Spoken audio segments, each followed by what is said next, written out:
kapag galing sa hirap, mas matapang sa buhay. Kung mapapansin mo ang mga taong matitibay sa buhay, sila yung mga taong galing sa matinding hirap sa buhay.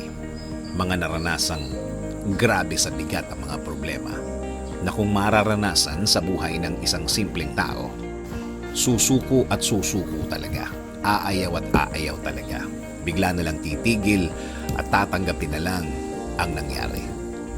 Pero, ang mga taong nag-decide na dumiretso lang sa buhay, sila yung matitibay na. Sila yung na-shape ang pagkatao dahil sa tindi ng hirap ng buhay o kaya sa tindi ng hirap ng sitwasyon.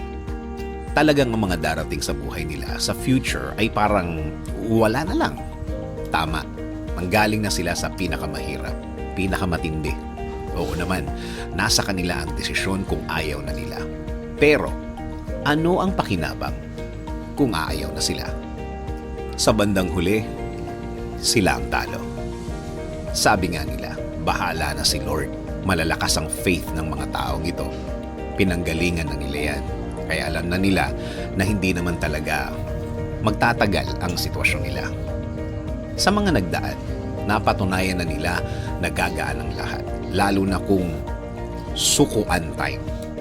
Isinusuko nila lahat sa Diyos. Pwede naman talaga yun. Dahil kung sila lang yan, wala. Hindi nila kakayanin. Hindi nila matitiis ang lahat. Kaya dapat may laging aasahan. Kailangan may laging kakapitan. Kung malalaman mo ang buong kwento nila, hindi lang iisa ang kwento nila. Marami na. Marami ng pagkakataon na ang pakikipag-usap nila o niya sa Diyos ay napakatindi.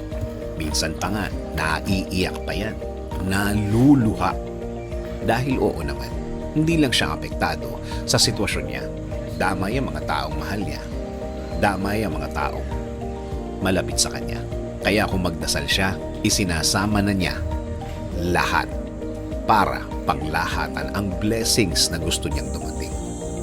Kung titingnan mo ang buhay niya, maayos to. Kasi may guidance galing sa taas.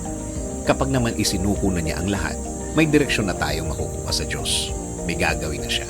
Makikita mo at gagaan na ang lahat. Huwag mawalan ng loob. Huwag mawalan ng pag-asa. Aayos at aayos ang lahat. Basta kumapit. Basta maniwala. Sa mga taong naging cause ng malaking problema mo, akala mo lang yun. Sila ang naging cause. Sa totoo lang, nire-ready ka lang ni Lord sa mas magandang plano niya sa buhay mo. Kailangan mong maranasan ang mga yan para mas umangat ka bilang tao.